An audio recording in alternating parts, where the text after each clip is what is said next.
नंदनवन में बांस के बहुत से पेड़ थे। उन बांस के पेड़ को काटने के लिए 4 मजदूर बुलाए गए थे। श्याम, मोहन, रमेश और बाबूलाल। बाबूलाल थोड़ा बूढ़ा था, पर सेठ जी का काफी प्रिय मजदूर था। इसलिए कहीं पर भी काम होता, सेठ जी बाबूलाल को अपने साथ जरूर रखते। बाबूलाल दिन में पेड़ काटता, फिर खाना खा के 1 घंटा आराम करता।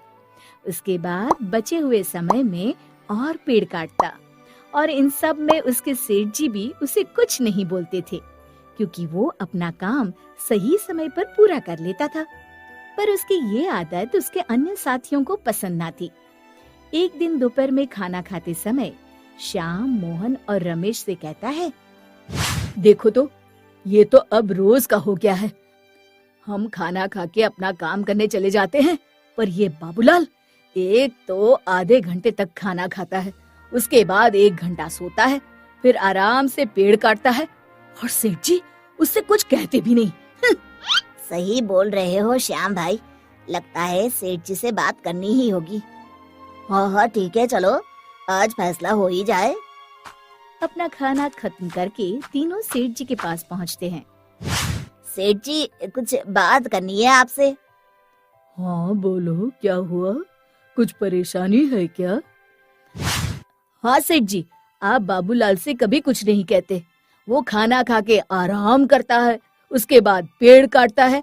इससे आपका समय और पैसा दोनों बर्बाद नहीं होते क्या? नहीं, ऐसा कुछ नहीं है। बाबूलाल तुम लोगों से ज्यादा उम्र का होने के बावजूद मुझे रोजाना सबसे ज्यादा पेड़ काट कर देता है। अच्छा ऐसा है तो प्रतियोगिता करवा लीजिए ना। हाँ ये सही कहा श्याम भाई ने, प्रतियोगिता करवा लेते हैं, फिर पता चल जाएगा कौन ज्यादा मेहनती है। ठीक है, तुम लोग यही चाहते हो तो यही सही। इतने में बाबूलाल भी वहाँ आ चुका था। सेठ जी ने बाबूलाल को बुलाया और दूसरे दिन होने वाली प्रतियोगिता की घोषणा कर दी, और ये भी कहा कि जीतने वाले को 10,000 रुपए का इनाम मिलेगा। सब खुशी खुशी अपने काम पर लौट गए। अगले दिन तय समय पर सब आ गए। श्याम, मोहन और रमेश आने के साथ ही जल्दी जल्दी पेड़ काटने में लग गए, और बाबूलाल हमेशा की तरह आराम से पेड़ काट रहा था। लंच का समय हो गया। सब जल्दी जल्दी खाना खा के फिर से पेड़ काटने में लग गए, और बाबूलाल रोज की तरह खाना खा के 1 घंटे बाद लौटा। देखो आज भी बाबूलाल आराम से ही आ रहा है। हाँ, अभी तक इसके 3 पेड़ ही कटे हैं, और हम लोगों के उससे भी ज्यादा है। इसे किसी चीज का मोल ही नहीं पता। जाने दो, हमें क्या, अब विजेता हम 3 में से ही कोई एक होगा ना। अब सब अपने काम में लग गए, और बाबूलाल भी अपनी धुन में पेड़ काट रहा था। शाम हुई। सेठ जी वहाँ पहुँचे जहाँ सब की लकड़ियाँ अलग अलग रखी थी। अब पता चलेगा सेठ जी को कौन कितना मेहनती है। इतने में सेठ जी ने कहा, चलो भाई, अब तुम चारों की लकड़ियां मैं गिन लेता हूँ और विजेता का नाम बताता हूँ। श्याम 1 2 3 4 5 6 7 8 9 और ये 10 लकड़ियां। अब मोहन की बारी। 1 2 3 4 5 6 7 8 और ये 9 लकड़ियां। और अब रमेश की बारी। 1 2 3 4 5 6 7 8 और ये 9 लकड़ियां। चलो बाबूलाल की लकड़ियां देखते हैं। श्याम धीरे से बोला, उसकी लकड़ियां क्या देखना, 4 या 5 से ज्यादा क्या होगी।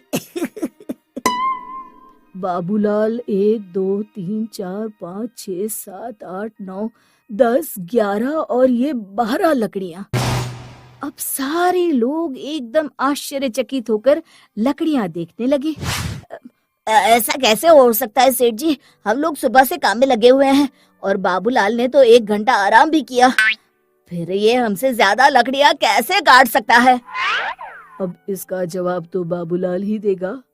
बोलो बाबूलाल। जी सेठ जी, क्यों नहीं।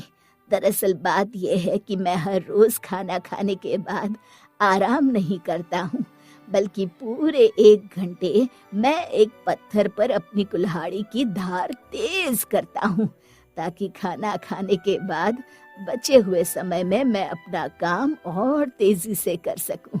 और आज भी ऐसा ही हुआ है। शाबाश बाबूलाल, ये लो तुम्हारे नाम के 10,000 रुपए। अब शायद तुम लोग समझ गए होंगे कि बाबूलाल मुझे इतना प्रिय क्यों है। बाकी लोग अपनी सोच पर शर्मिंदा थे और सर झुकाए सेठ जी की बात सुन रहे थे। शिक्षा हमें मेहनत के साथ साथ